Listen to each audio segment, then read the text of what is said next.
તો મિત્રો, આપ સૌનું સ્વાગત છે મારી આ ચેનલ વેલ એક્સપ્લેન મૃગાંક. તમને ખબર છે, હું અલગ અલગ ટોપિક્સ ઉપર વિડીયો બનાવું છું.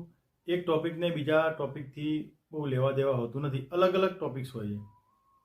અત્યારે એવું એક જબરજસ્ત વાત તમને કરવા જઈ રહ્યો છું. એક બહુ મસ્ત ગુજરાતી ફિલ્મ જોઈ, લાલો. ગુજરાતી સિનેમાનું અદ્ભુત સર્જન એટલે લાલો. આ પિક્ચર મને આટલું બધું કેમ ગમ્યું એ મારે તમને લોકોને કહેવું છે. એકચ્યુઅલી હું ઘણી બધી વસ્તુઓ કહેવા માગતો હતો, આ પિક્ચર ના આવી હોય તો પણ કહેવા માગતો હતો. પણ આ ફિલ્મ જોઈને જ્યારે હું આવ્યો ત્યારે મને એવું લાગ્યું કે હું જે વિચારો કહેવા માગું છું એનાથી આ વસ્તુ રિલેટ થઈ ગયા છે, એટલે મેં આ વિડીયો તરત બનાવી દીધો. મારું નામ મૃગાંક છે, તમને સૌને ખબર છે. બીજી વસ્તુ કે હું આમ બિલોંગ કરું છું ઉત્તર ગુજરાતથી, એટલે મારી ભાષા એટલી ગુજરાતી શુદ્ધ નથી. આ હું થોડું પ્રયત્નપૂર્વક બોલી રહ્યો છું.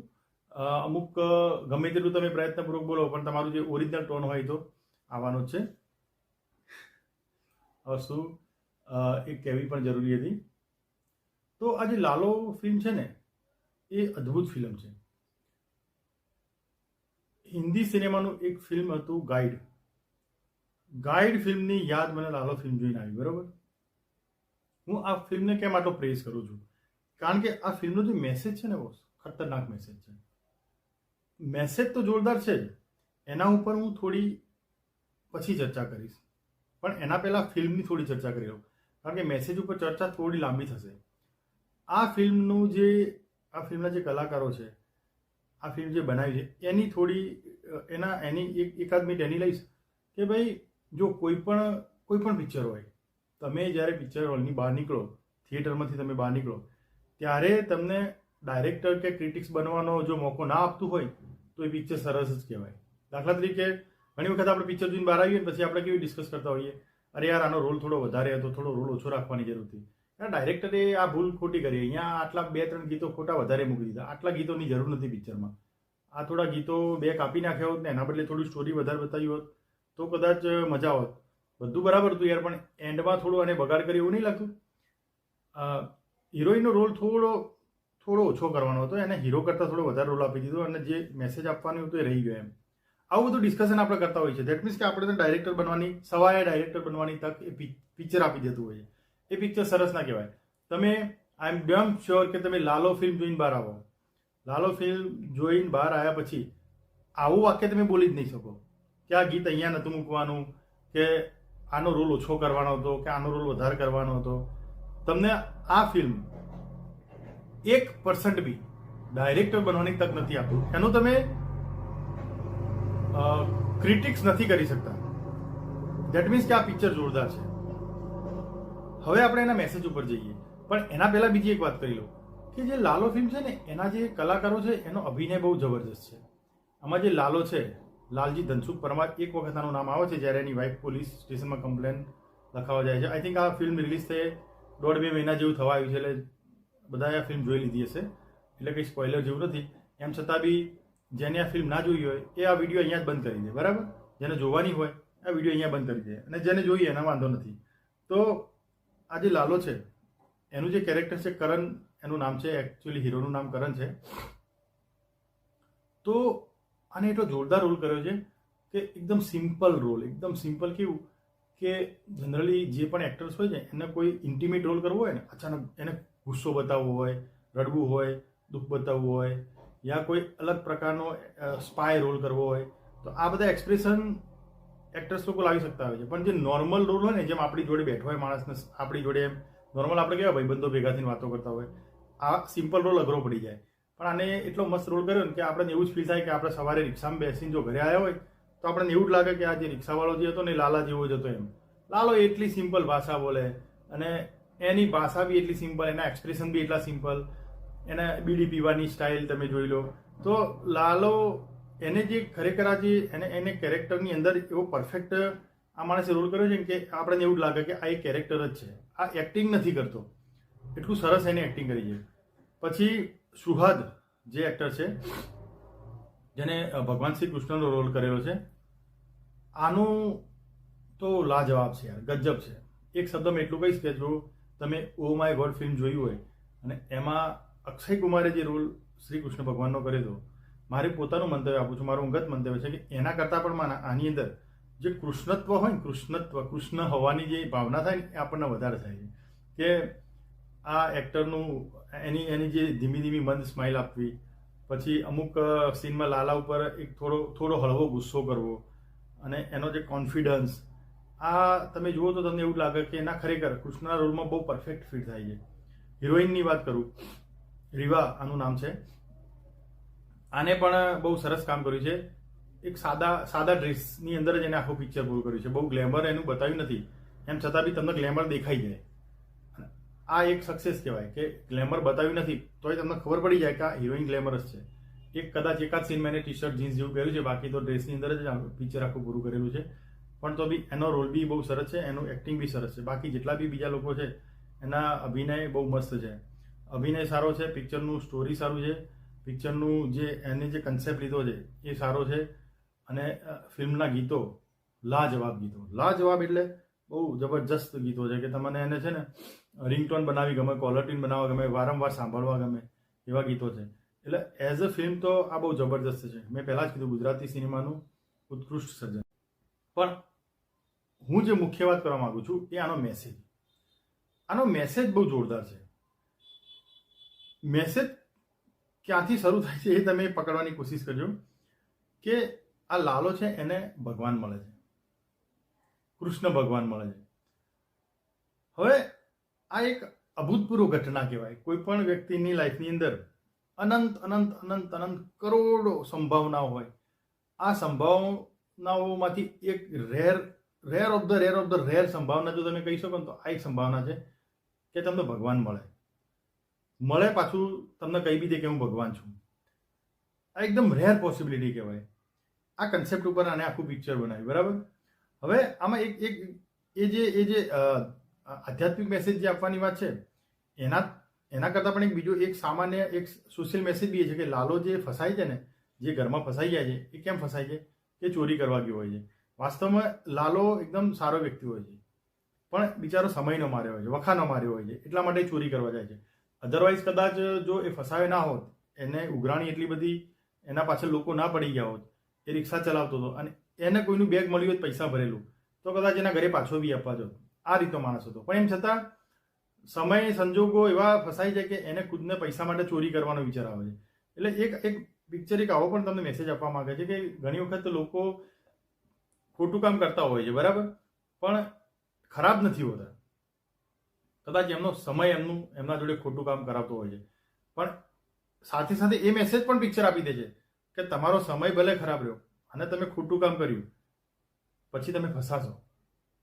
ખોટું કામ કર્યા પછી માણસો ફસાતા હોય છે. એટલે સમય ખરાબ હોય તો એ ખોટું કામ તો ના જ કરવું જોઈએ. આવો એક મેસેજ ફિલ્મ દ્વારા બાય ડિફોલ્ટ અપાઈ જાય છે. ફિલ્મ જે મેસેજ આપવા માગે છે એક્ઝેક્ટલી આના જે ડાયરેક્ટરનું જો હું માઇન્ડ સમજવાની કોશિશ કરું તો મેસેજ કર્મનો આપવા માંગે છે.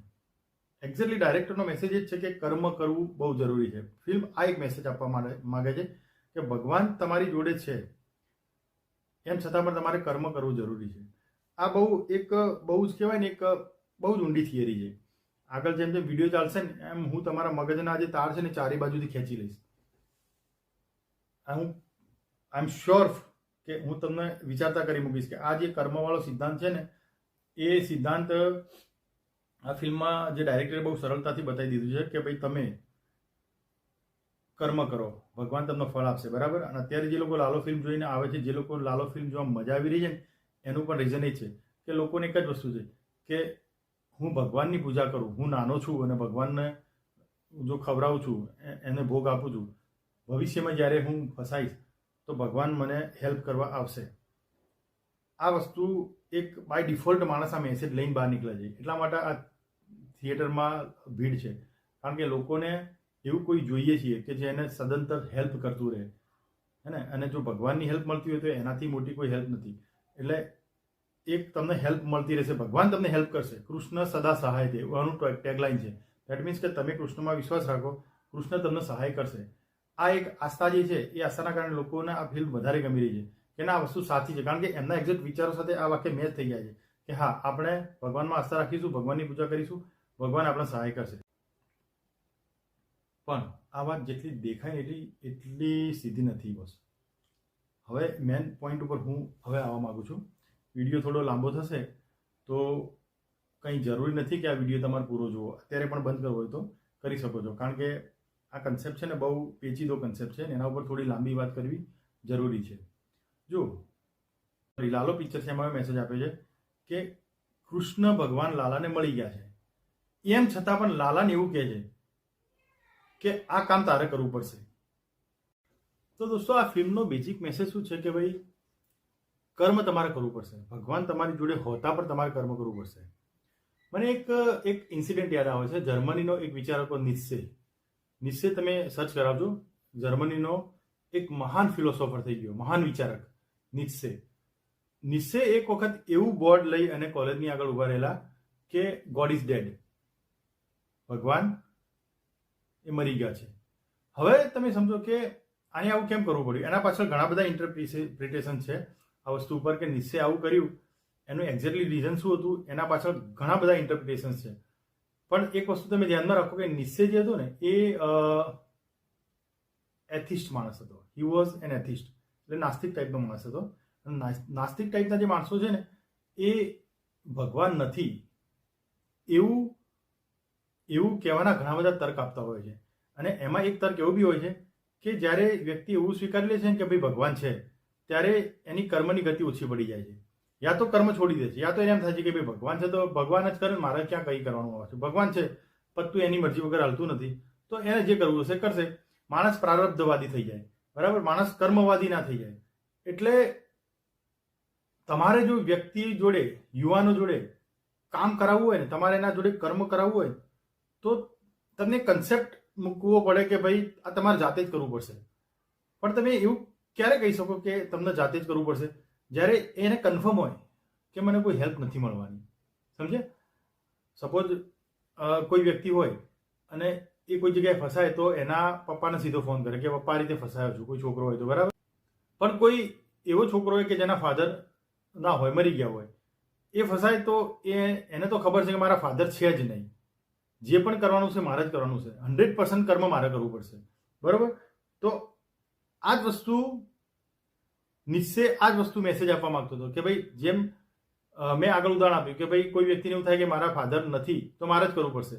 તો ભગવાન નથી, ભગવાન એ મરી ગયેલો છે, ગોડ ઇઝ ડેડ, તો આ કામ તમારે જ કરવું પડશે. તો વ્યક્તિ જોડે કામ કરવા માટે, કોઈ બી યુવાન જોડે કામ કરવા, એવું નહોતો ઈચ્છતો કે જર્મનીના યુવાનો પ્રારબ્ધવાદી બને. નિત્સે બેઝિકલી એવું ઈચ્છતો હતો કે જર્મનીના યુવાનો કર્મવાદી બને. આ એનો બેઝિક વિચાર અંદર એવો ચાલતો હતો. નિત્સેની વાત કરું છું. તો અહીંયા કેવું છે કે આ કન્સેપ્ટ તમે સમજવાની કોશિશ કરો કે યુવાન જોડે, કોઈ વ્યક્તિ જોડે તમારે કામ લેવું હોય તો તમારે એને એવું કહેવું પડે કે ભાઈ ભગવાન નથી, તારે જ કામ કરવું પડશે.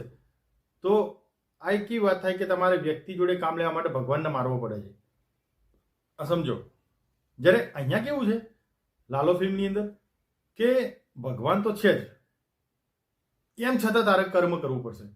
આ બહુ એક ઉપરના લેવલની વાત થઈ ગઈ કે ભગવાન તો છે જ, એવું નથી કે ભગવાન નથી, ભગવાન હોવા છતાં બી કર્મ તો તારે જ કરવું પડશે. આ એક ઊંચી વાત થઈ ગઈ કે ભગવાન છે એટલે એવું તારે નહીં વિચારવાનું કે હવે ભગવાન છે એટલે ભગવાન તારા માટે બધું કરી દેશે. કરવું તો તારે જ પડશે. એટલે એક બહુ સરસ રીતે કર્મનો સિદ્ધાંત તમારી આગળ પેશ કર્યો કહેવાય કે ભગવાનને મારવાની જરૂર નથી, ભગવાન છે પણ તો બી કરવું તો તારે જ પડશે. એની સાથે સાથે બીજો કેવો અને મેસેજ આપી દીધો કે જ્યારે તું કર્મ શરૂ કરીશ ને ત્યારે ભગવાન તને હેલ્પ કરશે. શ્રી કૃષ્ણ સદા સહાય દેવ, આવું આનું ટેગલાઇન છે. તમે જો ફિલ્મ જોયું હોય તો તમને ખબર છે કે એક બાજુથી દિવાલ લાલો તોડતો હોય છે અને બીજી બાજુથી કૃષ્ણ દિવાલ તોડવાનું ચાલુ કરે છે. હવે લાલાને તો ખબર નથી કે આ કૃષ્ણ દિવાલ તોડવાનું કૃષ્ણએ પણ ચાલુ કરી દીધું. આખી દિવાલ જ્યારે તૂટી ગઈ, બાકરું પડી ગયું, લાલો બહાર નીકળી ગયો, તો એના મગજમાં તો એવું છે એ વખતે કે આ આખું બાકરું મેં પાડ્યું છે.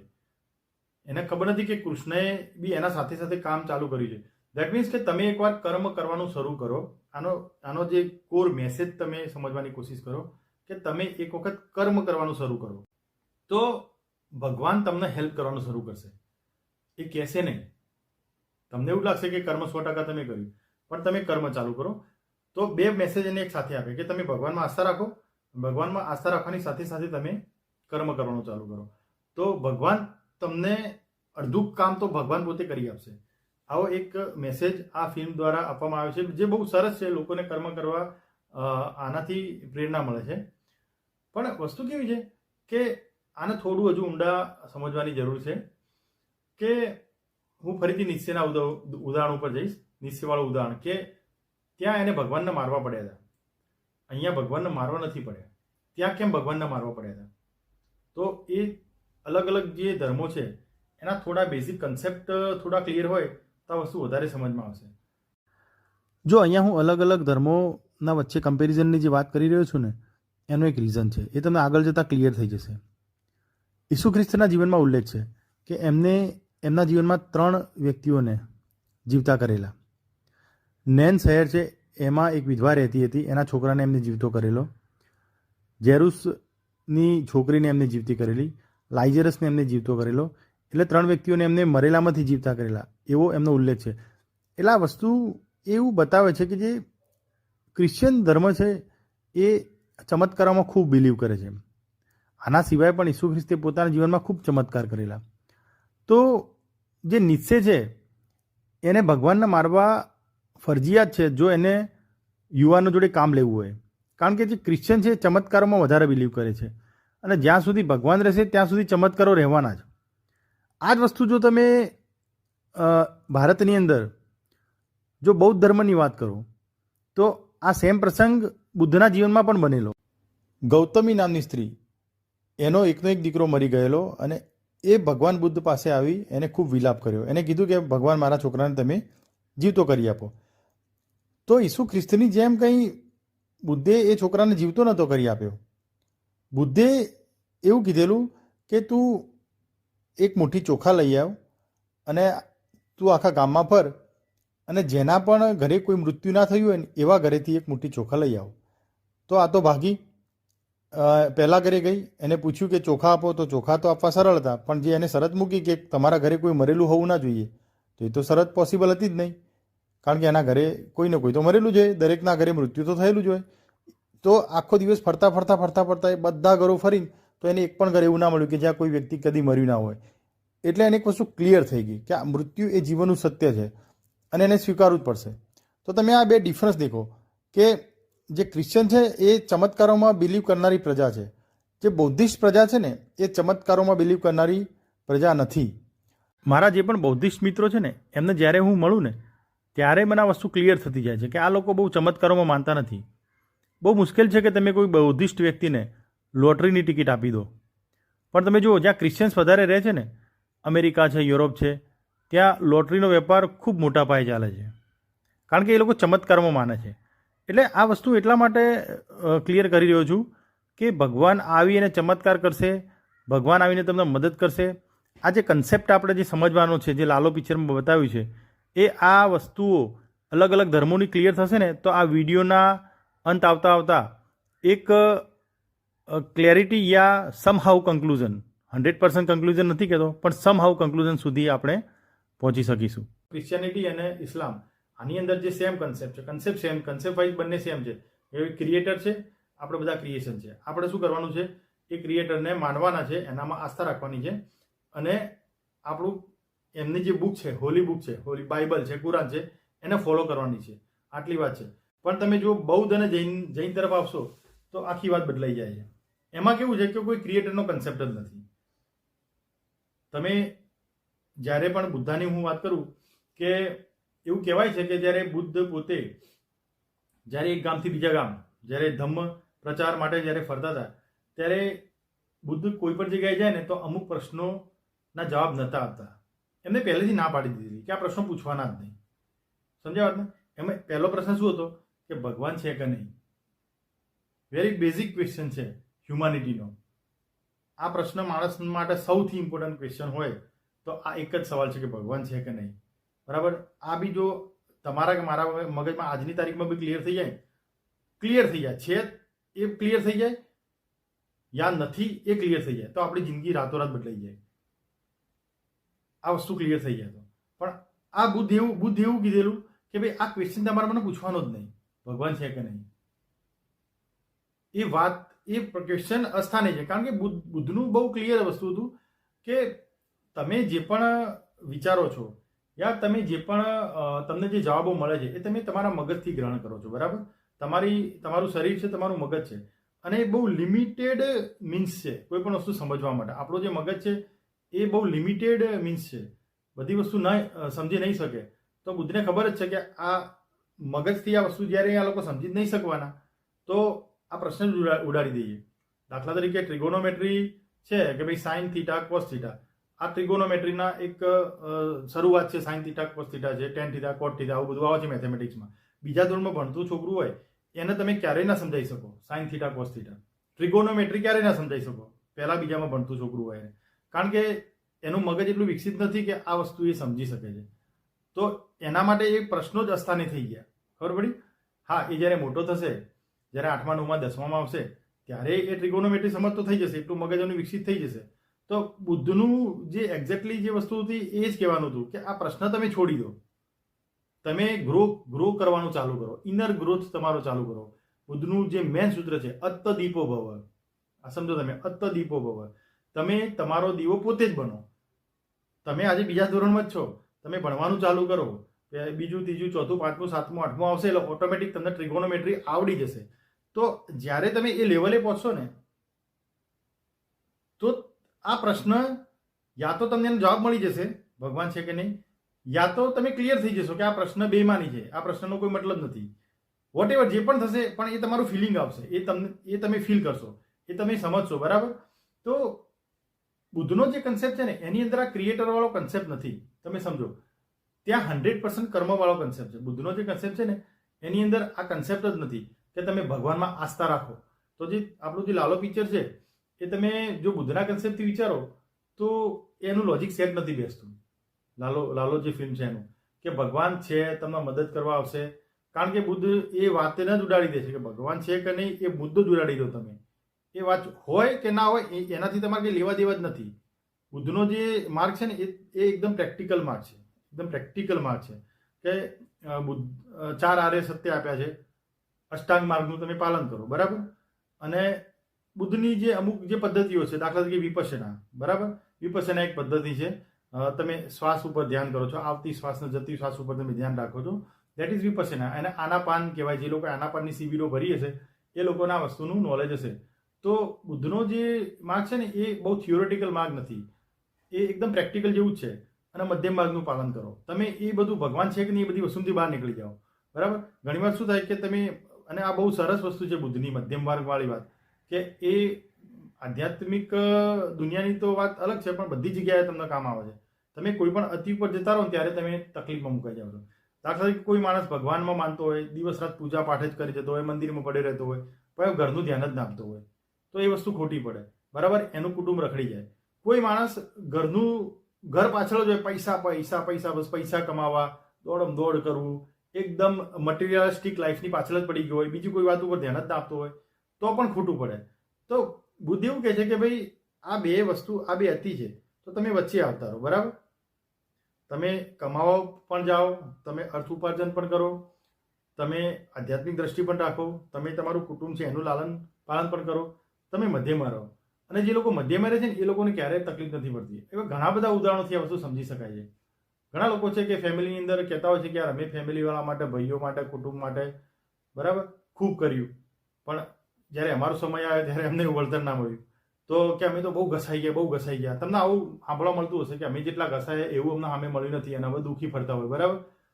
ઘણા લોકો એવા છે કે જેને ફેમિલીથી કોઈ લેવા દેવા જ ના હોય, ફેમિલી અલગ જ દિશામાં જતું હોય, એ લોકો વર્ષે 12 મહિને એકાદ વખત મળતા હોય, નાય મળતા હોય, એવા લોકો છે, એકદમ અતડા થઈ ગયા. તો આ અતિ ઉપર જતા રહ્યા, આ પણ અતિ ઉપર જતા રહ્યા, છેલ્લે બંને પસ્તાશે. પણ ખરેખર તમે જો એવા માઇન્ડસેટથી જાઓ કે ભાઈ ફેમિલીની બી કાળજી રાખવી છે, બહુ કોઈના અંદર બહુ ઇન્ટિમેટ બી નથી થઈ જવું, જેને કહેવાય ને ગુજરાતી ભાષામાં બહુ ઘૂસી નહીં જવાનું, એમ બહુ ઘૂસી બી નથી જવું આપણે, અને બહુ અતડા બી નથી રહેવું. એવું બી નહીં કે કોઈને 24 કલાક આપણે અવેલેબલ થઈ જઈએ, એની જરૂર પડે એના પહેલાં આપણે જઈને ઊભા થઈ જઈએ, એવું બી નહીં. અને એવું બી નહીં કે જરૂર પડે તો આપણે છુપાતા ફરીએ, મોબાઈલ સાયલેન્ટ મોડ ઉપર મૂકી દઈએ, એવું બી નહીં. નોર્મલ તમે એની જરૂર સમય, જેટલો સમય તમારો જે પ્રોટોકોલ્સ છે, તમારા જે સંબંધ છે એ પ્રમાણે તમે એને સમય આપો, તો આ વ્યક્તિઓ છેલ્લે સુધી બરાબર ચાલશે. તો આ જે મધ્યમ માર્ગ છે ને બુદ્ધનો, એ બધી બહુ જગ્યાએ કામ આવ્યું છે. અને મધ્યમ માર્ગ બુદ્ધિ એટલા માટે મૂકવું પડ્યું કારણ કે બુદ્ધિ જોયું કે અતિ ઉપર જવાથી લોકો ફસાઈ જાય છે, લોકોને કંઈ મળતું નથી. જો તમે બુદ્ધનું જે જીવન ચરિત્ર છે આખું બુદ્ધનું તમે એને એક વખત જો સ્ટડી કરશો તો બુદ્ધે જ્યારે પોતાનું ગ્રહ છોડ્યું હે ને ત્યારે જેને મહાભિનિષ્ક્રમણ કહેવાય, જે બુદ્ધે પોતાનો ઘરનો ત્યાગ કર્યો, એના પછી બુદ્ધે વર્ષો સુધી જે જૈન ધર્મ છે મહાવીર સ્વામી એ સિસ્ટમથી પોતે જ્ઞાન મેળવવાનો પ્રયત્ન કર્યો. ઉપવાસો કર્યા, શરીર એકદમ કૃશ કરી નાખ્યું, ખાવાનું નહીં. કારણ કે જે જૈનોનો જે કન્સેપ્ટ છે આપણે એના ઉપર બી જઈશું, પહેલાં આ કન્સેપ્ટ થોડી વાત કરી લઈએ. તો એ જે કન્સેપ્ટ છે ને એના ઉપર બુદ્ધે લગભગ 8 વર્ષ જેવું એના પર વર્ક કર્યું, પણ એના આઉટપુટ બુદ્ધ ભગવાનના આઉટપુટ નહીં મળ્યા. તો આઉટપુટ નહીં મળ્યા તો પછી એમને, કારણ કે એક વખત નદી પાર કરતા હતા અને નદીમાંથી એ ડૂબી જવાય એવી પરિસ્થિતિ ઊભી થઈ ગઈ, કારણ કે ઘણા દિવસોથી ખાધું નહોતું, શરીર કૃશ થઈ ગયું હતું, બરાબર. અને પછી જ્યારે માંડ નદીની બહાર આવ્યા ત્યારે એમને એવું ફીલ થયું કે આ રીતે તો હું મરી જઈશ, તો જો હું જ નહીં રહું તો હું પછી મારે કંઈ જાણવાનું છે કે કંઈ નથી જાણવાનું, વોટ એવર જે હશે, બરાબર. તો એનો શું મતલબ, એના માટે મારે જીવવું તો પડશે. તો બુદ્ધે એવો કન્સેપ્ટ વિચાર્યો કે ભાઈ આ અતિ ઉપર જતા રહેવું એ તો ખોટું જ છે. એના પછી બુદ્ધને સ્ટ્રાઇક થઈને બુદ્ધે એના પછી જે મધ્યમ માર્ગ લોકોને આપ્યો કે તમે મધ્યમાં ચાલો. તો બુદ્ધનો જે માર્ગ છે એ પ્રેક્ટિકલ માર્ગ છે, મધ્યમ માર્ગ છે. એની અંદર સૃષ્ટિનો કરતા હોય એવો કન્સેપ્ટ નથી, જેવો મુસલમાનની અંદર અને જેવો ક્રિશ્ચિયનની અંદર જે કન્સેપ્ટ છે એવો કન્સેપ્ટ બુદ્ધમાં નથી કે સૃષ્ટિનો કોઈ કરતા છે કે જેને તમને બનાવ્યા છે. આ બધી વસ્તુઓ બુદ્ધે છોડી દીધી, બરાબર. ઘણા લોકો એવું કહે છે કે બુદ્ધ નાસ્તિક છે, બુદ્ધ ભગવાનનો માનતા નથી, પણ એ થોડું એક મિસઇન્ટરપ્રિટેશન છે મારી દ્રષ્ટિએ. બુદ્ધ એ ક્વેશ્ચનને બાયપાસ કરે છે, સમજો. બુદ્ધ એવું નથી કહેતા ભગવાન નથી. આ બહુ ઇમ્પોર્ટન્ટ વસ્તુ છે આ સમજવી. બુદ્ધ એવું નથી કહેતા કે ભગવાન નથી. બુદ્ધ આ ક્વેશ્ચનને બાયપાસ કરે છે. એક વખતે કેવું થયું કે આનંદ અને બુદ્ધ ભગવાન જતા હતા, બરાબર. તો એક વ્યક્તિ એમને સામે મળ્યો અને એ વ્યક્તિ એવું કીધું કે બુદ્ધના ચરણોમાં પડી ગયો, બુદ્ધને મળ્યો એટલે પહેલાં તો, અને એને કીધું કે મારે એ જાણવું છે કે ભગવાન છે કે નહીં. તો બુદ્ધે કીધું તને શું લાગે છે? તો એને એવું કીધું કે મને તો એવું લાગે છે કે ભગવાન તો હોવા જ જોઈએ ને, આટલી મોટી સૃષ્ટિ એમને એમ થોડી ચાલતી હોય, આટલી પૃથ્વી ફરતી હોય, આ સૂરજ આવતો હોય, આ પ્રકાશ આવતો હોય, આપણે જન્મતા હોય, મોટા થતા હોય, આપણું પોષણ થતું હોય, આ બધું મેનેજમેન્ટ એમને એમ થોડું થાય, ભગવાન તો હોવા જ જોઈએ. તો બુદ્ધે એવું કીધું કે તો તું થોડી ભૂલ કરે છે ભાઈ, ભગવાન જેવું કશું છે નહીં, બરાબર. એમ કરીને આ લોકો આગળ નીકળી ગયા. પેલો કન્ફ્યુઝ થઈ ગયો, કારણ કે બુદ્ધે કીધું કે ભગવાન નથી, એટલે પછી એ વાતને એ એવોઇડ ના કરી શકે. એક લેવલનો માણસ હોય, અરબોપતિ માણસ હોય, અબજોપતિ માણસ હોય, એ પૈસા કમાવાની ટ્રીક આપતો હોય તમને, અને એવું કે આવી રીતે પૈસા વધારે બની શકે છે, તો તમે એ ટ્રીક એવોઇડ ના કરી શકો, કારણ કે તમને ખબર છે કે આ ટ્રીકથી એને અરબો રૂપિયા બનાવ્યા છે. તો એ માણસ વિચારતો થઈ ગયો કે હું તો એવું વિચારતો હતો કે ભગવાન છે, ભગવાને બધું બનાવ્યું છે, અને આ તો મહાત્મા બુદ્ધ તો ના પાડે છે. થોડા આગળ ગયા બુદ્ધ અને આનંદ, તો એક બીજો માણસ એમને મળ્યો. તો આ માણસે સેમ ક્વેશ્ચન કર્યું કે ભગવાન છે કે નહીં. તો બુદ્ધે બી એને સેમ ક્વેશ્ચન કર્યો કે તું શું વિચારે છે. તો એને એવું કીધું કે મને લાગતું નથી કે ભગવાન હોય, કારણ કે જે રીતે આ દુનિયામાં જે ચાલી રહ્યું છે, જે પાપ ચાલી રહ્યા છે, બરાબર, જે લોકો એકબીજાને મારી નાખે છે, જો ભગવાન હોય તો આ બધું રોકત નહીં. એટલે આ બધું એની રીતે ચાલતું એવું લાગે છે, ભગવાન છે નહીં. તો બુદ્ધે એને એવું કીધું કે ભાઈ તું ભૂલ કરે છે, ભગવાન તો છે, તું થોડું સર્ચ કર તને મળશે, ભગવાન તો છે. આવું કહીને બુદ્ધ નીકળી ગયા, બરાબર. હવે આનંદ જે તો એ ફસાયો. એને એવું છે કે આમાં સાચું શું, કારણ કે બુદ્ધે પેલા ના પાડી કે ભગવાન નથી, અને આને કીધું કે ભગવાન છે, તો આ બેમાંથી સાચું શું. તો એને હાજે બુદ્ધ ભગવાન એને રહેવાય નહીં એનાથી. એને કીધું કે ભગવાન તમે પેલા બેને તો જે કીધું મને તો સાચું કહો કે ભગવાન છે કે નહીં, તમે આવું કેમ કર્યું. એટલે બુદ્ધે કીધું કે જો પેલો પહેલાથી માનીને બેઠો કે ભગવાન છે જ, હવે એ જે માનીને બેઠો હતો ને તો એ ક્યારેય શોધવાનો નહોતો.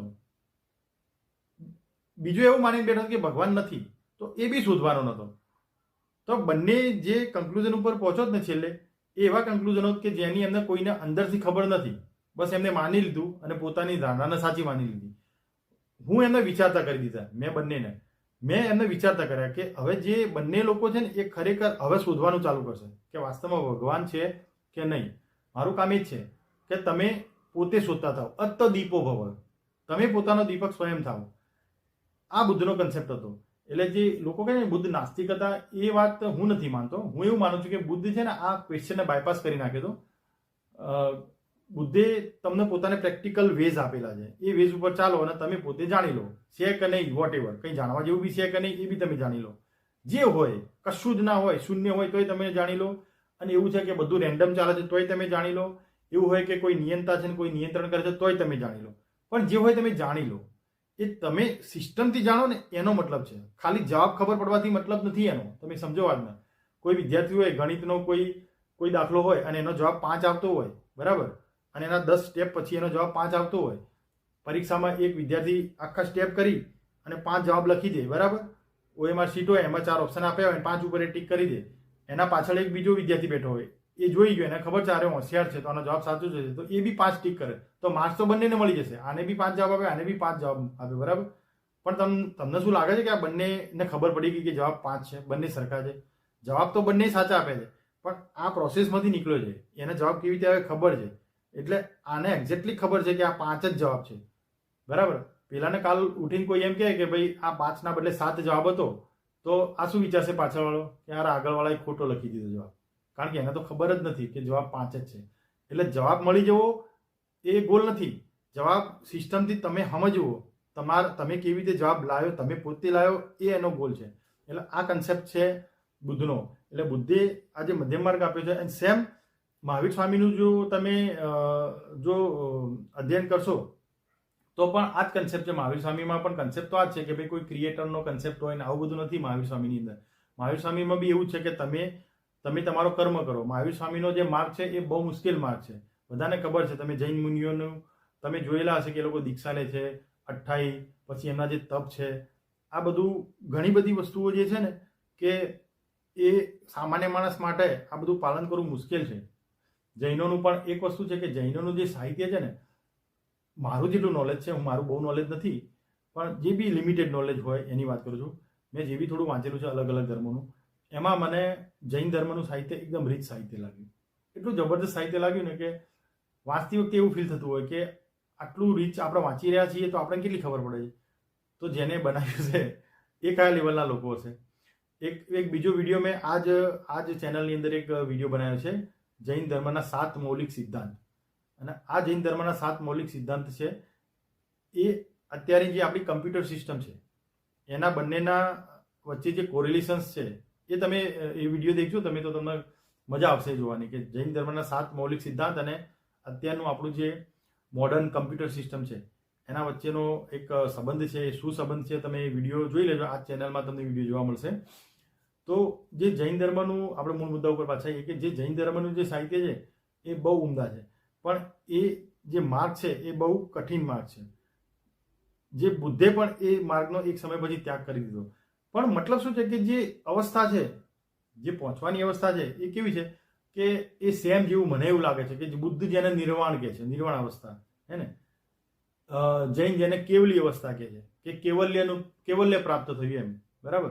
એ જ વસ્તુને બુદ્ધ નિર્વાણ અવસ્થા કહે છે. એ જ વસ્તુ કદાચ મુસલમાન એમ કહેતા હોય કે જન્નત મળી ગઈ, બરાબર. કદાચ ક્રિશ્ચન એ જ વસ્તુને એવું કહેતા હશે કે તમને હેવન મળી ગયું. કારણ કે આ દરેક ધર્મના જે વસ્તુ છે ને એ જે કન્સેપ્ટ છે ને એમાં કેવું છે કે અમુક બેઝિક ડિફરન્સ બુદ્ધ અને જૈનની અંદર મોટો બેઝિક ડિફરન્સ છે કે એક ક્રિએટર ટુ ક્રિએશન આમ જે આવતું હોય ને એવી વાત નથી કરતા. બાકી બીજા ધર્મો છે ને ક્રિએટર ટુ ક્રિએશનની, ઇવન સનાતનની બી વાત કરો તો સનાતન બી ક્રિએટર ટુ ક્રિએશન તરફ જ આવે છે. તમે શીખ ધર્મની વાત કરો તો શીખ ધર્મની અંદર કેવું છે, શીખ ધર્મ બી પોતે એ સિમરન ઉપર એનો બહુ ફોકસ છે કે તમે સિમરન કરો એટલે નામ તમે સ્મરણ કરો. એ જે આપણા નામ જાપ છે ને એના જેવું છે, સિમરન કરો. એની અંદર સેવાનો એક બહુ મોટો કન્સેપ્ટ છે શીખ ધર્મની અંદર. તમે લંગરની અંદર જો જોયું હોય તો ગમે તેટલો મોટો આઈએસ હોય, આઈપીએસ હોય, ડોક્ટર હોય, કોઈ પણ મંત્રી બી હોય, પણ જો લંગરની અંદર હોય અને એને એવું કામ આપવામાં આવે કે આજે જૂતાનું સ્ટેન્ડ છે એના બાજુ ઊભા રહી અને જૂતાનું ધ્યાન રાખવાનું, તો એ આઈએસ લેવલનો માણસ બી જૂતાના સ્ટેન્ડ આગળ ઊભો રહેશે. એ ત્યાં જ્યારે લંગરમાં ત્યાં એ લોકો જે ગુરુદ્વારા જે હોય છે, પછી ત્યાં જે સેવા કરવા માટે આ લોકો જતા હોય છે, ત્યારે એ લોકોની અંદર આ બહુ મોટો કન્સેપ્ટ છે, સેવાનો કન્સેપ્ટ બહુ મોટો છે. તો સિમરન છે, સેવા છે, કીર્તન છે. કીર્તનનું મહત્વ છે શીખ ધર્મની અંદર.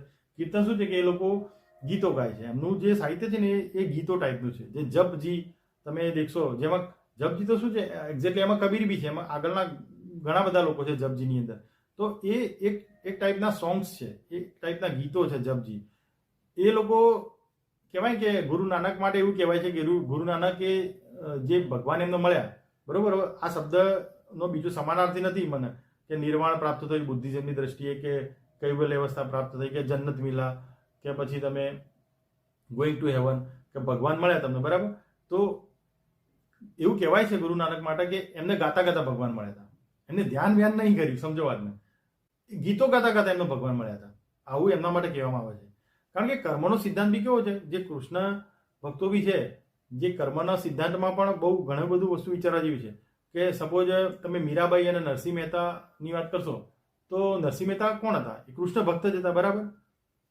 તો એ તો કર્મની તો વાત હતી જ નહીં.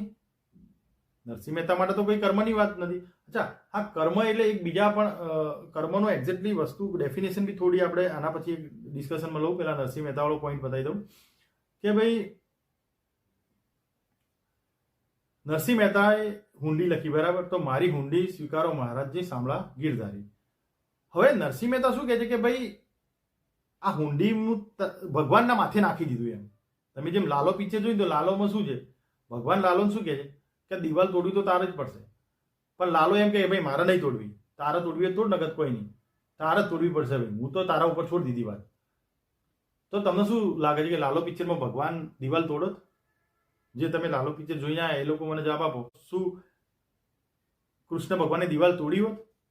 લાલા એવું કીધું હોત કે ના ભાઈ મારે નથી તોડી, હું તો આ ઊંઘી ગયો, તારે તોડવી હોય તોડ મારા માટે, હું આને બોધર નહીં થતો કઈ આ વસ્તુ તોડવા માટે. તો ભગવાને શું કર્યું હોત? તો તમે નરસિંહ મહેતાનું વિચારો કે નરસિંહ મહેતાએ શું કર્યું કે મારી હુંડી સ્વીકારો મહારાજજી સાંભળા ગીરધારી, મેં તો તારી પૂજા કરી છે, બરોબર.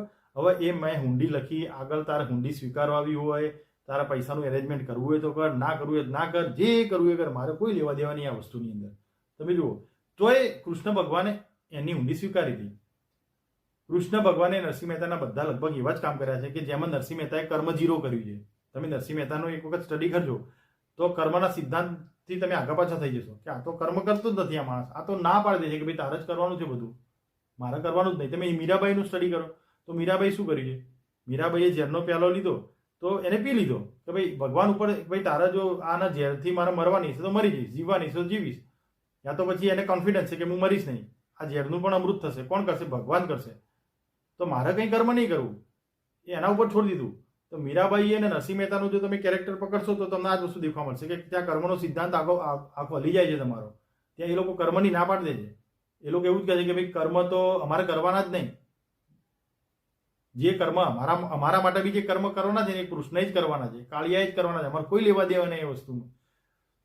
તો આ મજાની વસ્તુ છે કે કર્મનો સિદ્ધાંત ક્યાં મળી જાય છે. એનો રીઝન છે કે કર્મ ક્યારે થાય?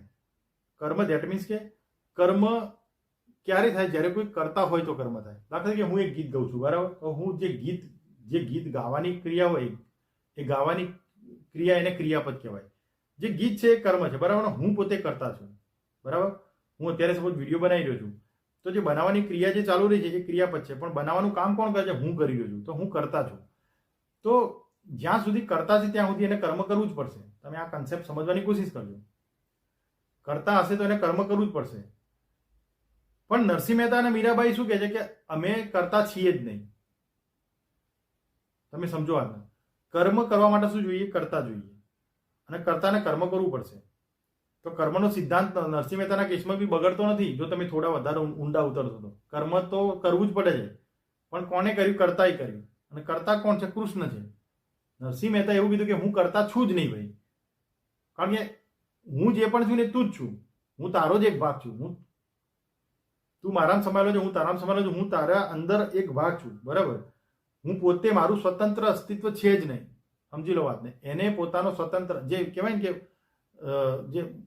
જે એકદમ કહેવાય ને કે ઓશો રજનીશ તમે સાંભળ્યા હશે તો કે મેં કો ગીરા દો તું, આ એમનું મુખ્ય વસ્તુ કે તમે અહંકાર, મેં કો ગીરા દો. તો મેં જ જો પડી જાય તો પછી કર્મ કોણ કરે? કર્મ તો મેં કરવાનો છે. તો નરસિંહ મહેતાએ મેં ગિરાઈ દીધો, મેં પાડી દીધો. હું હોવાની ભાવના એ નરસિંહ મહેતાનામાં છે જ નહીં. તો નરસિંહ મહેતાએ શું કીધું કૃષ્ણને કે ભાઈ જો હું તો છું જ નહીં. સમજી લે વાતને, હું છું જ નહીં. કારણ કે જો તું છે તો હું તો કેવી રીતે હોઈ શકવાનો? તું પરમ કૃપાળુ છે, તું પરમ શક્તિમાન છે, તો તું જ છે, બધે તું જ છે. ઉપરે તું છે, નીચે તું છે, આગળ તું છે, પાછળ તું છે, પ્રકાશમય તું છે, અંધકારમય તું છે, મારામય તું છે, પેલામય તું છે ને પેલીમય તું છે ને બધા તું જ છે. તું જ તારા સિવાય બીજું કશું છે જ નહીં. તો પછી જે કરવાનું એ તારે જ કરવાનું રહ્યું, મારે ક્યાં કરવાનું આવ્યું? જેવી રીતે કે શંકરાચાર્યનો અદ્વૈતવાદ, નોન ડ્યુઆલિટી, અહીં દ્વૈત કંઈ છે જ નહીં, બધું જ એનામાં સમાયેલું એક જ છે, જેને નાનક એક ઓંકાર સતનામ કહે છે. તો આ કેવું કહેવાય? 100% જે ડિવોટી ભાવ કહેવાય ને, 100% સરેન્ડરની વાત આવી ગઈ. તો 100% તમે સરેન્ડર કરો છો ને એના પછી તમારે કર્મ કરવાની જરૂર નથી રહેતી. કારણ કે તમે પતી ગયા, તમે છો જ નહીં. તમે નથી તો કર્મ કોણ કરશે? તમે નથી તો તમે નથી જ કરવાના. આજે એક વ્યક્તિ દાખલા તરીકે મરી ગયો ને તમે એને એમ કહો કે ભાઈ ઉભો થઈને નાચવાનું ચાલુ કરતો, ના નાચવાનું ચાલુ કરી છે, કારણ કે એ મરી, એ છે જ નહીં, તો કર્મ કરવાનો નથી. તો નરસિંહ મહેતા મર્યા પહેલા મરી ગયા હતા કે હું તો છું જ નહીં, આ બોડી આજે છે કાલે નથી, બરોબર? તો હું તો છું જ નહીં, જે છે તું જ છે, તો કરવાનું તાર જ છે. તો આ કન્સેપ્ટ ઉપર નરસિંહ મહેતાના આ જે કૃષ્ણ નરસિંહ મહેતા માટે દોડી કેમ કામ કરે છે? કારણ કે નરસિંહ મહેતાનો હું મરી ગયો છે એટલા માટે. લાલો જે છે એના માટે કૃષ્ણ ભગવાન કામ નહીં કરી શકે, ધારે તો એ નહીં કરી શકે, કારણ કે લાલાનું હું નથી મર્યો. 100% તમે સરેન્ડર કરી દીધો. તમે જો ઇસ્લામનો કન્સેપ્ટ સમજશો ને તો એ કન્સેપ્ટ તમને આ જ કહેવા માંગે છે કે 100% સરેન્ડર. ઇસ્લામનો બેઝિક કન્સેપ્ટ શું છે કે તમે જે નરસિંહ મહેતાનો કન્સેપ્ટ સમજશો ને, જેમ કૃષ્ણ આગળ એને 100% સરેન્ડર કરી દીધું, એમ ઇસ્લામનો બેઝિક કન્સેપ્ટ જ આ છે કે અલ્લાહની સામે તમે 110% સરેન્ડર કરી નાખો. વાર્તા પૂરી થઈ ગઈ. તમે છો જ નહીં, સમજી લો વાતને. તમે તો ખાલી આ થોડા તમે દેખાવ છો એમાં 50, 60, 70 વર્ષ માટે, બાકી તમે છો જ નહીં. જે છે અલ્લાહ જ છે.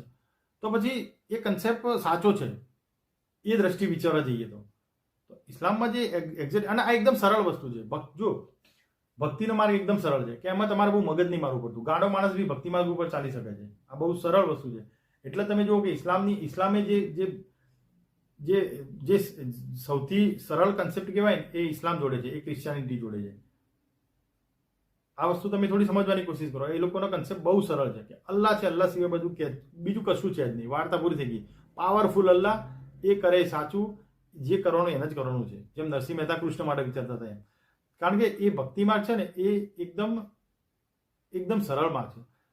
પણ હવે સનાતનની જે હું વાત કરું તો સનાતન વસ્તુ કેવી છે કે આની અંદર ભક્તિ માર્ગ છે, કર્મ માર્ગ છે, રાજયોગ માર્ગ છે, જ્ઞાન માર્ગ છે, આવા 4 માર્ગ છે આની અંદર. તો હું મારી રીતે જો વિચારું તો મને જો ક્રિશ્ચિયન કે ઇસ્લામની જોડે જો કમ્પેર કરવા જો હું મારી રીતે કરું તો મને ભક્તિ માર્ગ ને કર્મ માર્ગ થોડું એવું લાગે છે કે જે સનાતનનો ભક્તિ માર્ગ છે અને કર્મ માર્ગ છે ને એ થોડો ઇસ્લામિક અને ક્રિશ્ચિયન જે છે એ તરફ હોય છે થોડું. કારણ કે એ લોકોમાં આ છે ભક્તિ અને કર્મ માર્ગ. પણ દાખલા તરીકે હું બૌદ્ધ અને જૈનનું વિચારું ને તો પછી મને રાજયોગ માર્ગ અને જ્ઞાન માર્ગ આ બે દેખાય છે.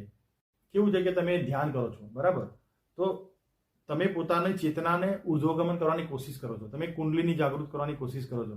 આ છે ને જે અષ્ટાંગ યોગ કહેવાય છે ને, યમ નિયમ આસન પ્રાણાયામ પ્રત્યાહાર ધ્યાન ધારણા સમાધિ, આ બધું છે ને એ બધું રાજયોગ માર્ગની અંદર આવે. તો આ જ્ઞાન માર્ગ અને રાજયોગ માર્ગ એ બેઝિકલી વસ્તુ એ જ છે કે તમે પોતે એક પ્રેક્ટિકલ વેની અંદર જવાની કોશિશ કરો છો. ત્યાં થિયરી નથી હોતી, પણ તો બી બેની અંદર એક બેઝિક ડિફરન્સ એ છે કે જ્ઞાન માર્ગ થોડો થિયોરેટિકલ છે, એ આત્મચિંતન ઉપર વધારે છે, અને જે રાજયોગ માર્ગ છે એ થોડો પ્રેક્ટિકલ વધારે છે. એ એક પાતળી ભેદરેખા છે બેની અંદર. તો અને એ કર્મનો જે સિદ્ધાંત છે એ બી કર્મ કેવું છે કે તમે તમારી ચેતનાને ઉર્ધ્વગમન કરવા માટે જે તમે કર્મ કરો. સપોઝ કોઈ વ્યક્તિ ધ્યાન કરે છે તો એક એનું કર્મ છે, બરાબર. સપોઝ એક્ઝેક્ટલી મુસલમાનની અંદર તમે એને અમાલ કહેવામાં આવે છે, જે સારા અમાલ, એ સત્કર્મ કહેવાય કે તમે સારા કર્મો કરો છો, બરાબર. એમાં લખેલું છે બધું, પ્રી ડિફાઇન છે કુરાનની અંદર. મુસ્લિમ ધર્મ છે ને એની અંદર એક વસ્તુ એ છે કે બધી જ વસ્તુ પ્રી ડિફાઇન છે. માણસ છે ને એને બહુ કન્ફ્યુઝન નહીં હોતા. 5 ફરજો છે તો તમે ઓસ્ટ્રેલિયામાં બેસેલો મુસ્લિમ હોય એને પૂછો તો એની જ 5 ફરજો કહેશે. ઇંગ્લેન્ડમાં બેસેલો હોય, ભારતમાં બેસેલો હોય, સાઉદીમાં બેસેલો મુસ્લિમ હોય એના તમે કોઈને બી જઈને પૂછો કે 5 ફરજો કઈ, તો એ સેમ જ આવશે. એ બધું પ્રીડિફાઈન છે, પરફેક્ટ છે એ લોકોનું. એટલે એમાં શું છે કે કન્ફ્યુઝન ઓછા છે એની અંદર. સનાતન વાસ્ટ છે. વાસ્ટ એટલે એની અંદર બધું સમાઈ દીધું છે. એની અંદર જ્ઞાન માર્ગ બી છે, એની અંદર રાજયોગ માર્ગ બી છે, એની અંદર ભક્તિ માર્ગ બી છે, એની અંદર કર્મ માર્ગ બી છે. ભક્તિ માર્ગમાં કેવો ભક્તિ માર્ગ કે સપોઝ જેમ લાલો પિક્ચર જોયું તો લાલો પિક્ચરનો ભક્તિ માર્ગ તમને કેવું કહે છે કે તમે ભક્તિ કરો, આસ્થા રાખો, પણ એમ છતાં કર્મ કરો. ભક્તિ માર્ગ સાત્વિક કર્મ માર્ગ છે. પણ તમે નરસિંહ મહેતાની વાત કરી છે મેં આગળ, તો એની અંદર કેવું છે 100% ભક્તિ માર્ગ, એમાં કર્મની વાત જતી રહી. તો આ જે લાલો પિક્ચર છે ને એ તમે જોઈ ના હો તો આ બધા કન્સેપ્ટ જો તમારા મગજમાં પહેલેથી ફરતા હોય તો તમને પિક્ચરમાં બહુ મજા આવે. કારણ કે મારા મગજમાં આ બધું પહેલેથી ફરતું હતું, એટલા માટે મને આ પિક્ચરમાં બહુ મજા આવી. પણ ઘણા બધા ક્વેશ્ચન અનઆન્સર્ડ રહી ગયા ને, અને તો રહેવાના જ હતા. કારણ કે આ સબ્જેક્ટ જ એવો છે, આ સબ્જેક્ટ એવો છે કે કોઈ પિક્ચરથી આન્સર ના મળે તમને. ગાઈડ પિક્ચર હતું તો ગાઈડની અંદર શું હતું, દેવાનંદ છેલ્લો ડાયલોગ શું હતો કે હવે મારે જીવવું કે હું મરી જવું એ મારો સબ્જેક્ટ નથી, એ મારો સબ્જેક્ટ છે જ નહીં કે હું જીવું કે મરી જવું. મારે ખાલી એટલું જાણવું છે કે આ દુનિયામાં ભગવાન છે કે નહીં. બીજી વસ્તુ જો હોય તો એના જે બંદા છે, જેની પૂજા કરે છે, એની બંદગી કરે છે, वो अपने बंदों की सुनता है कि नहीं सुनता है. બસ મારે એટલું જ જાણવું છે, એનાથી વધારે મારે નહીં જાણવું. હું મરી જવું કે જીવું એ વાતમાંથી હું બહાર નીકળી ગયો હવે. તો એ એન્ડમાં એ પિક્ચરનો એન્ડ એવો છે કે વરસાદ પડી જાય, બરાબર. એટલે થોડું એવું પ્રૂવ થાય કે ભગવાને વરસાદ પાડ્યો આ લોકોના દુઃખ સાંભળીને, બરાબર.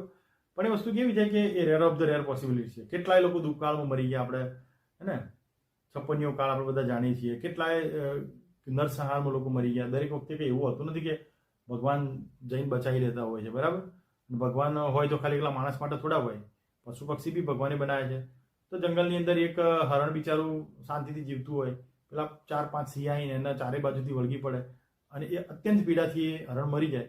તો પછી આવું બધું જોઈએ એટલે વિચાર આવે કે આમાં ખરેખર સત્ય શું છે, થોડું વિચારવું પડે.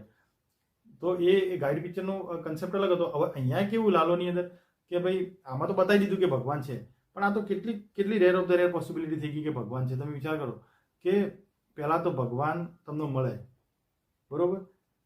મળ્યા પછી તમે એને ઓળખો, એ સામેથી તમને કે હું ભગવાન છું, અને તમને સાબિતી આપે કે હું ભગવાન છું, અને તમારું કામ બી કરી આપે. આ પોસિબિલિટી તમે અનંત પોસિબિલિટી હોય ને. આપણું લાઈફ કેવું હોય કે આજે હું દાખલા તરીકે બેઠો છું તો 5 મિનિટ પછી કોઈ પણ પોસિબિલિટી હશે મારી જોડે. યા તો હું આ વિડીયો પૂરો કરી નાખીશ, યા તો મોબાઈલ બંધ થઈ જશે, મારે વિડીયો ફરીથી કરવો પડશે. બની શકે ભૂકંપ આવો ઘર પડી જાય તો હું મરી જાઉં. બની શકે છે હું વિડીયો પૂરો કરી અને એકદમ મસ્ત અપલોડ કરી નાખું. અનંત પોસિબિલિટી છે, અનંત પોસિબિલિટી. બની શકે ઉપરથી એક ઉલ્કા પડે, આખી પૃથ્વી સાફ થઈ જાય, વાર્તા આખી પૂરી થઈ જાય. તો વ્યક્તિની અનંત પોસિબિલિટી, દરેક ક્ષણે અનંત પોસિબિલિટી હોય. આ ક્ષણ આવી તો એના પછી અનંત પોસિબિલિટી હોય. આ ક્ષણ ઉપરથી આપણે આ ક્ષણ ઉપર ગયા તો એના પછી અનંત પોસિબિલિટી હોય. તો તમે વિચાર કરો કે એન્ડ સુધી તમે જીવોથી મરો ત્યાં સુધી તમે કરોડો પોસિબિલિટીમાંથી એક પોસિબિલિટી છે એ તમે જીવો છો. કે અનેક અંત હોઈ શકે છે, એવું નથી કે એક જ અંત હોય.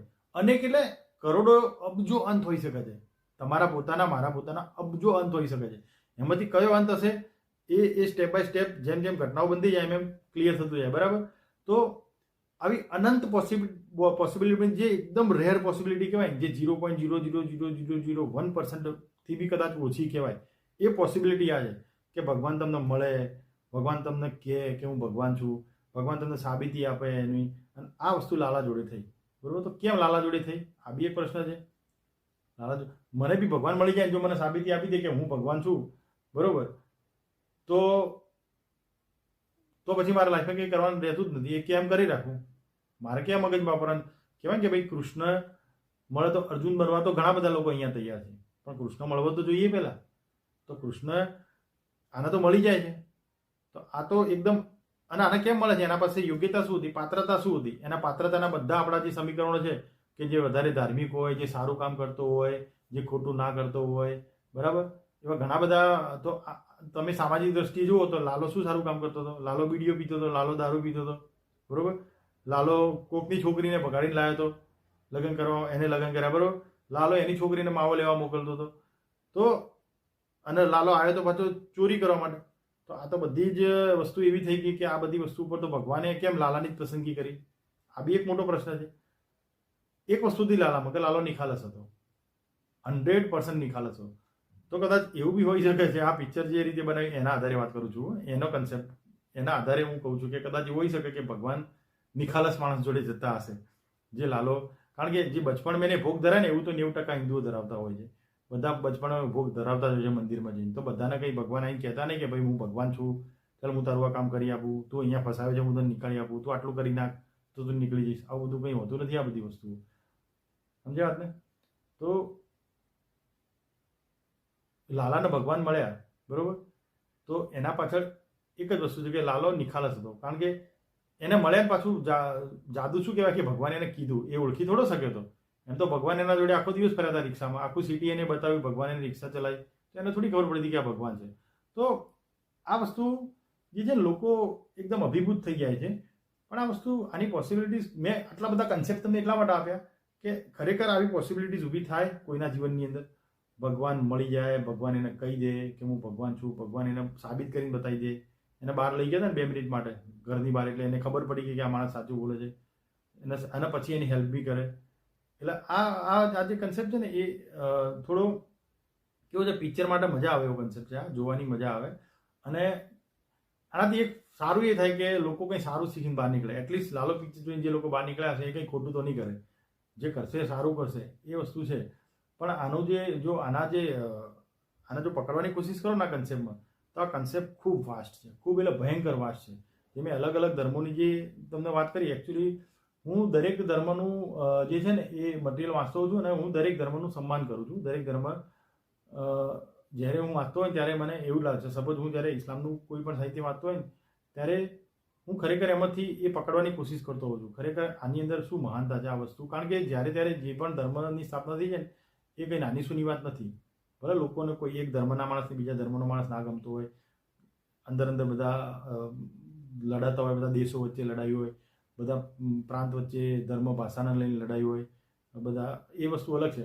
પણ જે ધર્મનું જે બેઝિક જે કહેવા માગે છે, તો તમે વાંચો તો તમને ઇસ્લામ ધર્મના બી તમે જો વાંચો તો તેમાંથી ઘણું બધું તમને શીખવા મળશે. અધ્યાત્મને તમે સાઈડમાં રાખો તો બી ઘણું બધું શીખવા મળશે. આજે તમે કોઈ પણ મુસલમાનનું ઘરડાઘર નહીં મળે તમને, મુસ્લિમ સમાજનું ઘરડાઘર મળવું મુશ્કેલ છે. એ લોકોના મા બાપ ગમે તેવા હોય તો બી એ ગરીબ હોય, અપંગ હોય, લાચાર હોય, એ લોકો રોજ પથારી ગંદી કરતા હોય તો પણ એ લોકોને કોઈ આ વસ્તુ તમે વિચાર કરો કે એમનું ઘરડાઘર નથી મળતું, દેટ મીન્સ કે એ લોકોનું એ કેટલું એમ બિલીફ સિસ્ટમ સ્ટ્રોંગ છે કે મા બાપની અમારે સેવા કરવાની છે, સમજ્યા? એટલે એ વસ્તુ છે ને એમાંથી ઘણી બધી વસ્તુ શીખવા મળે છે. મારા એક મિત્ર છે, તો અમે એક બિઝનેસ એ કરતા હતા, તો એ જ્યારે દુઆ માગતા હતા ને ત્યારે હું એનું ઓબ્ઝર્વેશન કરું તો એવું ના કે મને આ બિઝનેસમાં સફળ બનાવી દે, એવું કે અલ્લાહ મારા માટે જે સારું હોય એ કર. તો મેં કીધું તમે આવું કેમ, તમે આ બિઝનેસમાં સફળતા માગો? તો કે જો આ બિઝનેસમાં સફળ થવાથી મારો ફાયદો થતો હશે ને તો અલ્લાહ મને સફળતા તરફ લઈ જશે, પણ એવું બી બની શકે કે આ બિઝનેસમાં આગળ જવાથી મારું મોટું નુકસાન થવાનું હોય તો આ બિઝનેસ મારો અલ્લાહ જ પાડી દેશે, આ બિઝનેસમાં આગળ જ નહીં જવા દે. એટલે આ એનું મેં ઓબ્ઝર્વેશન કરેલું કે ભાઈ એની દુઆ એવી હોય કે મારા માટે જે બહેતર હોય ને એ તું કરે, એમ સમજો વાત ને? એટલે આ કેટલી એક સારી વસ્તુ કહેવાય. એ કન્સેપ્ટ તમે સમજવાની કોશિશ કરો. અને એ દરેક ધર્મની અંદર એવું છે. તમે સપોઝ બુદ્ધિસ્ટ લોકો જોડે હું બેઠું છું તો એ લોકોના બી એ લોકોનું જે પ્રેક્ટિકલિઝમ છે, મેક્સિમમ જો પ્રેક્ટિકલિઝમ હોય ને તો બુદ્ધિસ્મ છે, કારણ કે એ બહુ સારી વસ્તુ છે કે બહુ થિયોરી ઉપર એ લોકો કામ નથી કરતા. જેમ બુદ્ધે કીધું ને અતદીપો ભવ, કે તમે પોતાનો અને મધ્યમ માર્ગ, આ બહુ મોટી વસ્તુ છે. જૈનોનું સાહિત્ય જે છે રીચ છે, જૈનોની જે સિસ્ટમ છે એ માઇન્ડ બ્લોઈંગ સિસ્ટમ છે. મેં તમને કહ્યું એક મારો બીજો વિડીયો છે જૈન ધર્મ ઉપર, એ તમે આમાં જોઈ લેજો, આની અંદર જ છે. તો ઇન શોર્ટ જે આ લાલો પિક્ચર જોયું ને તો જોતા આ બધા વિચારો જ્યારે જોઈને બહાર નીકળ્યો ને ત્યારે આજે મેં વિડીયો કેમ બનાવ્યો, કારણ કે આ વિચાર હું એકલો જ વિચારતો હતો. મેં કીધું આ હું પબ્લિકમાં મૂકું તો પબ્લિક બી વિચારતી થઈ જાય આ બધી વસ્તુ. અને લાલો 2 તો બનાવવાનો બહુ મસ્ત ચાન્સ છે ડાયરેક્ટર જોડે, કારણ કે આ કન્સેપ્ટ એવો છે ને કે આ કન્સેપ્ટ આગળ ઘણા બધા ક્વેશ્ચન્સ છે, એના જવાબો આપી શકે ના આપી શકે, પણ એના ઉપર લાલો 2 તો બનાવી શકે, કારણ કે એક ગુડવિલ તો ઊભી થઈ ગઈ, બરાબર? અત્યારે એ ટ્રેન્ડ બી એ જ ચાલે છે કે ભાઈ 1, 2, 3 આ બધા એક પિક્ચર આવે એટલે પછી એનો બીજો ભાગ આવે, એને ત્રીજો ભાગ આવે, એમ કરીને બધા 4-5 ભાગ બનાવી રાખે, બરાબર? એક જ પિક્ચર ઉપર લગભગ 10 વર્ષ કાઢવા હોય તો ડાયરેક્ટર ખેંચી મારે, પૈસા બી કમાય. તો આનો જે લાલો છે તો લાલો પિક્ચર તો એવું છે કે ગુજરાતની તો લગભગ બધી પબ્લિકે આ ફિલ્મ જોઈ છે. અત્યારે બી થિયેટરોમાં મેં બુક માય શોમાં જોયું તો અત્યારે બી અમુક શો તો ભરેલા હોય છે. તો એની એક ગુડવિલ તો ઊભી થઈ ગઈ છે. તો આના લોકો લાલો 2માં આવવાના જ છે, બાય ડિફોલ્ટ આવવાના છે. અને આજે ઘણા બધા ક્વેશ્ચન અનસોલ્વ રહી ગયા. જે કર્મનો સિદ્ધાંત છે, તો વાસ્તવમાં જે આ લાલાવાળો જે કર્મનો સિદ્ધાંત છે, કે નરસિંહ મહેતાવાળો કર્મનો સિદ્ધાંત છે, કે ઇબાદતવાળી વાત છે, કે મધ્યમવાળી વાત છે, તો આમાંથી કોઈ એક પણ પોઈન્ટ પકડી લેવામાં આવે તો લાલો 2 બની જાય. તો આ એટલી બધી વાસ્ટ સબ્જેક્ટ ડાયરેક્ટરે પકડી લીધો છે કે લાલો 2 નહીં પણ લાલો 2, 3, 4, 5, લાલો 50, લાલો 100 સુધી બી બનાવવું હોય તો આ લેગસી ચાલુ રહે. એવો જોરદાર કન્સેપ્ટ છે લાલો ફિલ્મનો. ઇન શોર્ટ, મને તો મજા આવી ગઈ જોઈને.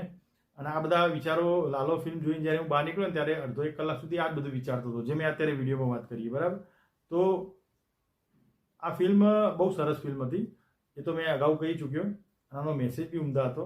એમાંથી લોકો જે નીકળ્યા, અને અત્યારનો સમય કેવો છે કે બહુ VFXનું બહુ ચલણ છે, અને વાયલન્સ છે, એડલ્ટરી છે, આ બધું. એવું હું નથી કહેતો કે વાયલન્સ એડલ્ટરી ના આવવું જોઈએ, રિક્વાયર્ડ બી છે પિક્ચરોની અંદર, પણ એક્સ્ટ્રીમ થઈ ગયું છે. એમ પહેલાં બી ફાઇટિંગ આવતી, એમ એવું નહીં, પણ એ ફાઇટિંગ જોઈને તમને અરેરાટી ના થતી. અત્યારે બધું એક્સ્ટ્રીમ થઈ ગયું છે. તો જ્યારે વાયલન્સ હોય, VFXનું આટલું ચલણ હોય, એડલ્ટરીનું આટલું ચલણ હોય, એવા સમયમાં આવું પિક્ચર બનાવવું કે જેની અંદર નથી વાયલન્સ, નથી એડલ્ટરી, નથી કોઈ હિરોઈન, તમે દેખો એક સાદા ડ્રેસમાં પિક્ચર પૂરું કરાવી દીધું આ લોકોએ, કે નથી કોઈ એવી સ્પેશિયલ ઇફેક્ટ્સ. બરાબર. એવી કોઈ VFXની કોઈ ઇફેક્ટ્સ નથી લઈ લીધી કે એના માટે એને બહુ કરોડો રૂપિયા વાપરી નાખવા પડે એમ. તો એક સ્ટોરી બેઝ પિક્ચર બનાવવું હે ને, એ ખરેખર એ બહુ મોટી વસ્તુ કહેવાય. કારણ કે પહેલા 90sમાં આવા પિક્ચર આવતા હતા કે સ્ટોરી બેઝ પિક્ચર હતા. તમે કુછ કુછ હોતા હૈ જુઓ તો તમને કેવું લાગે, સ્ટોરી બેઝ પિક્ચર લાગે, એમ મજા આવે તમને જોવાની. તો એ જે ફિલ્મ આવતા હતા, એ અત્યારે કેવા ફિલ્મ આવે છે કે VFX ન મૂકી દો તો અત્યારનો ડાયરેક્ટર પિક્ચર બનાવી જ ના શકે. એ પોતે કન્ફ્યુઝ થઈ જાય કે મારે બનાવવું કેવી રીતે યાર VFX વગર ફિલ્મ. તો જ્યારે આવા સમયમાં તમે આ લાલો ફિલ્મ બનાવ્યું અને આટલું બધું પબ્લિકે પસંદ કર્યું, આટલું બધું જોયું, આટલો સારો મેસેજ આપ્યો, તો એ ફિલ્મ ખરેખર જોવી જોઈએ. જેને ના જોયું હોય એ લોકો બી એકવાર આ ફિલ્મ જોજો. ફિલ્મ બહુ સારું છે, એનો મેસેજ બી સારો છે, અને મજા આવશે. બરાબર. મને તો ખૂબ મજા આવી. તો આજે આપણે આ વિડીયો હવે, કારણ કે આ કેવો કન્સેપ્ટ છે ખબર છે કે આના ઉપર જો ઊંડા ઉતરતા જઈશું તો કલાકોના કલાકો નીકળી જશે. પણ એટલું બધું બોલવાની કંઈ જરૂર નથી, આમ બી વધારે બોલાઈ ગયું છે. તો હું અત્યારે આવા વિડીયો પૂરો કરું છું. બીજી વસ્તુ, મેં જે પણ આ વિડીયોમાં જે કીધું છે, જે ફેક્ટ્સ કીધા છે અલગ અલગ ધર્મોને લઈને, તો એ જે મેં રીડ કર્યું છે, બરાબર, એ મારી સમજ પ્રમાણે વાત કરી છે. બની શકે હું ખોટો બી હોઉં. બરાબર. હું ખોટો હોઉં તો તમે મને સુધારજો. બરાબર, કે ભાઈ આ વાત તમે કરી, આ વાત તમે ખોટી કરી છે. કારણ કે મેં જે રીડ કર્યું છે અલગ અલગ સોર્સિસથી રીડ કર્યું છે. કોઈ એક સોર્સથી તો આટલું બધું રીડ ના કર્યું હોય, અને એ એક્ઝેક્ટલી સોર્સ બી મને ખબર ના હોય, કારણ કે છેલ્લા કેટલા વર્ષોથી રીડ કરતા હોય, કેટલી પુસ્તકો હાથમાં જતી રહી હોય. બરાબર. કેટલા વિડીયો જોયા હોય, કેટલી ક્લિપ્સ જોઈ હોય. તો એ અલગ અલગ સોર્સિસથી જે મારી જોડે જે છે, જે બહુ લિમિટેડ છે, કદાચ 1% બી ના કહેવાય, તો એના આધારે મેં આ વસ્તુ કરી છે. તો કોઈ લેવલે કોઈ પણ ધર્મના વ્યક્તિને એવું લાગ્યું હોય કે ભાઈ એમને આ મારા ધર્મની વાત કરી પણ ખોટી કરી છે, તો તમે મને કરેક્ટ કરજો, તમે મને સુધારજો, હું સ્વીકારી લઈશ. બરાબર. કારણ કે અલ્ટિમેટલી હું બધા ધર્મોનું સન્માન કરું છું, અને બધા ધર્મો એ માનવના ઉત્થાન માટે જ બનેલા છે, એવું મારું માનવું છે. બરાબર. અત્યારની પોઝિશન અલગ છે. અત્યારે આપણે છે ને અલગ ફેઝમાં જીવીએ છીએ. એ વસ્તુ અલગ છે કે આજે ખરેખર તો માણસ માટે આ પહેલો પ્રશ્ન આવો હોવો જોઈએ કે ભાઈ આ મારું અસ્તિત્વ છે, એના પાછળ એક રહસ્ય હોવું જોઈએ કે મારે એને જાણવું છે કે ખરેખર આવું કંઈ છે કે નથી. કે આ વસ્તુ હોવું જોઈએ. પણ આપણે બધા એમાં નથી પડ્યા. આપણે બધા શેમાં પડ્યા છીએ? હિન્દુ મુસલમાન ઝઘડામાં પડી ગયા છે. આપણે બધા શેમાં પડ્યા છીએ કે ભાઈ એક દલિત છે, એક ઠાકોર છે, એક પટેલ છે, બરોબર, એક દરબાર છે, એક બ્રાહ્મણ છે. એ બધા પોતપોતાના સમાજોને સાચવવામાં, બીજા સમાજોના થી થોડા બદલા લેવાની અંદર, પછી એમાં પાછું પોલિટિક્સ ભળી ગયું. એટલે એ વસ્તુ બહુ પેલી એવી થઈ ગઈ છે. બરાબર.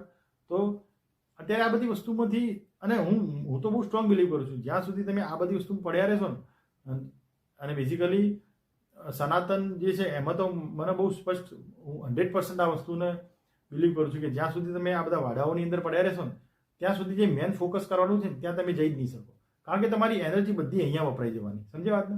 કે તમે તમારી જાતિને સાચવવામાં, તમારી જાતિના સમારંભોની અંદર, એવું નથી કે હું અમારી જાતિના સમારંભમાં નથી જતો, હું જઉં છું.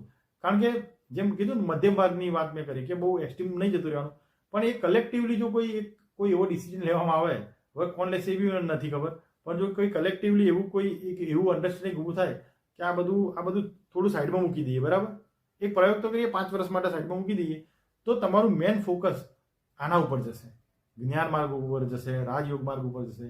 અત્યારે આપણું ફોકસ ત્યાં નથી, કારણ કે આપણી એનર્જી અહીંયા પૂરી થઈ જાય છે. ખરેખર તો આપણું ફોકસ ત્યાં આવવું જોઈએ, કારણ કે આપણું જે કહેવાય ને કે આપણા જે આગળ જે લોકો જે થઈ ગયા છે, આપણને બધું ખૂબ રીચ આપી ગયા છે, ખૂબ સમૃદ્ધ વસ્તુઓ આપી ગયા છે. તમે વિચાર કરો કે આટલું એમને સિસ્ટમો આપી છે કે તમને ધ્યાનની તમે જુઓ તો તમે શિવસૂત્રની અંદર 112 ટાઈપના ધ્યાન બતાવ્યા છે શંકર ભગવાને. તો એમાંથી 112 તો ઠીક છે, પણ એક પણ કોઈને ખબર નહીં હોય કે ખરેખર કેવી રીતે કહેવાય. તમે જો કે જે મહાવીર સ્વામીએ જે કઈ એમની શું સિસ્ટમ છે, એમને ઉપવાસના જે પ્રયોગો કર્યા છે, બરાબર, તો ઉપવાસના પ્રયોગો કેમ કર્યા, એના પાછળનું મહત્વ શું છે, શારીરિક મહત્વ શું છે, ચેતનાને એનો શું ફાયદો થાય છે, જે બુદ્ધ ભગવાને જે વિપશ્યના કીધું છે, બુદ્ધ ભગવાનનો જે મધ્યમ માર્ગ છે, જે અષ્ટાંગિક માર્ગ છે, આ બધું તમે જુઓ. પણ આ બધું કેમ નથી જોતા આપણે? કારણ કે આપણી જોડે આમાંથી ટાઈમ નથી નીકળતો, એટલા માટે, હે ને. આ દલિત, બ્રાહ્મણ, પટેલ, દરબાર, આ બધી વસ્તુથી આપણે ટાઈમ નીકળતો નથી. એમાં એમાં આપણું જિંદગી, કારણ કે જિંદગી 60, 70, 80 વર્ષની હોય ને, કેટલી હોય, એમાં આ બધું આપણું પૂરું થઈ જાય. એટલે આ છેલ્લે આ વાત મારે એટલા માટે મૂકવી પડી કે હું એવું ઈચ્છું છું કે લોકો ખોજી બને, લોકો શોધતા થાય, અને આ જે પરમ સત્ય તરફ છે ને, એની આંખ એ તરફ વિચારતા થાય. પણ આ ચાલુ રહેશે ત્યાં સુધી ત્યાં આંખ નહીં જાય. તો આ તમે થોડું સાઈડમાં હટાવી દો તો મજા આવશે, કારણ કે આ બહુ જ રીત છે. અને હું તો કહું કે તમે ગમે તે કરો છો, તમે ચાહે ડૉક્ટર હોય, આઈએસ આઈપીએસ હોય, તમે યા ગરીબ હોય, પણ આ વસ્તુ જાણવી એક અભિલાષા, એક તમારા એક શું કહેવાય, એક કહેવાય ને, એક જીદ કહેવાય, યા એક જેને મુમુક્ષા કહેવાય, આ વસ્તુ હોવી જોઈએ અંદર. અને આ બહુ, કારણ કે આપણે એક મનુષ્ય તરીકે મને તો ઘણી વખત વિચાર થાય, બેઠા વિચાર આવે કે ભાઈ હું અહીંયા કેમ બેઠો છું, હું અહીંયા છું જ કેમ, બરોબર. પણ આ બધું કેમ? કારણ કે આવું બધું જાણવાની પેલું એ થાય એટલા માટે. અને લાલો પિક્ચર જોયું ને, એના પછી મને એવું લાગ્યું કે આવી ફિલ્મો બનવી જોઈએ ખરેખર. લાલો જે છે ને, એના એક પછી એક ભાગ આવવા જોઈએ.